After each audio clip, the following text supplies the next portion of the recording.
Voilà, 3 mois sans pouvoir être visible depuis cette synagogue d'Aix-en-Provence. 3 mois où nous n'avons pas pour autant été séparés. Le journal du confinement a duré 71 jours. Maintenant, il faut reprendre les bonnes habitudes. Pas les mauvaises, uniquement les bonnes. Et nous verrons cette semaine dans la paracha de Be'alotecha que là encore, les enfants d'Israël font preuve d'incivilité, de manque de reconnaissance, voire de mauvaise foi vis-à-vis de Hachem et de Moshe Rabbeinu. Et c'est l'épisode de Vaya'am kemitonenim ra be'ene Hachem. Le peuple, et Rachid dit bien que quand il s'agit de peuple ici, il s'agit des Rechaim, des impies, commence à s'élever contre Dieu. Et Dieu envoie un feu qui va dévorer toute une partie du camp. Que fait Moïse? Vayitpalel Moshe el Hachem, vatishka Hachem. Moïse a prié vers Dieu et le feu s'est arrêté. Alors, comment est-ce qu'il faut comprendre cet épisode? Eh bien, Rabbi Elazar dit que Moshe a tenu des propos très durs vis-à-vis de Dieu. Parce qu'il dit, ne dit pas « Vayitpalel el Hachem », il a prié vers Dieu, mais « Vayitpalel al Hachem », sur, presque, Kaviachol contre Dieu. C'est la Gemara dans Brachot, Lamed Bet, qui le dit ainsi.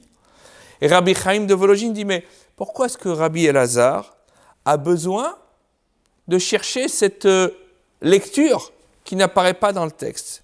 Qu'est-ce qu'il a besoin de dire à Hachem?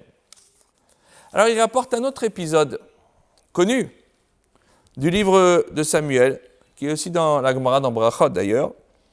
On voit que Chana,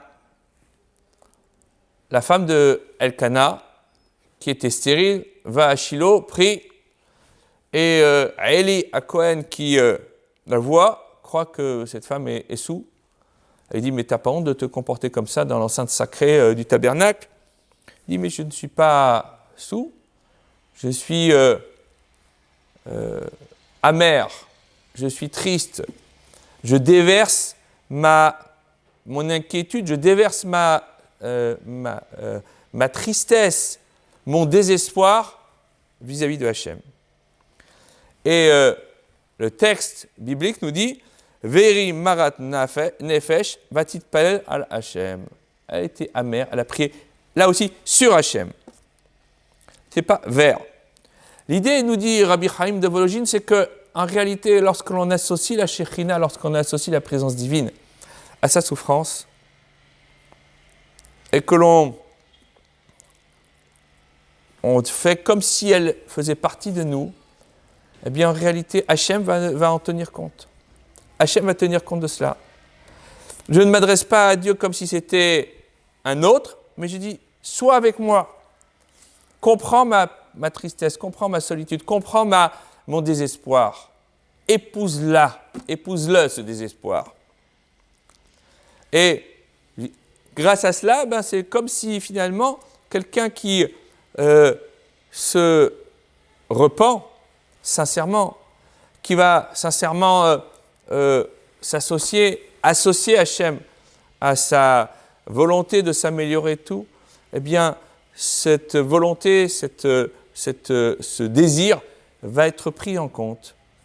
Et cette prise en compte, elle va lui permettre de s'élever spirituellement. C'est là le sens de ce verset. C'est vrai, le peuple s'est mal comporté, mais Moshe Rabbeinu, là encore une fois, a renversé la donne, parce qu'il a été capable de s'adresser à Hachem comme un fils s'adresse à son père, en disant « Ok, il n'y a pas que des gens bien parmi nous, il y a aussi des gens qui ne sont pas bien, mais pour le mérite de nos ancêtres, et parce que nous t'avons suivi dans le désert, prends-nous en pitié, mon Dieu, et fasse que cet instant de désespoir devienne au contraire un moment d'espoir et porteur d'éternité pour Israël et pour l'humanité. Shabbat Shalom.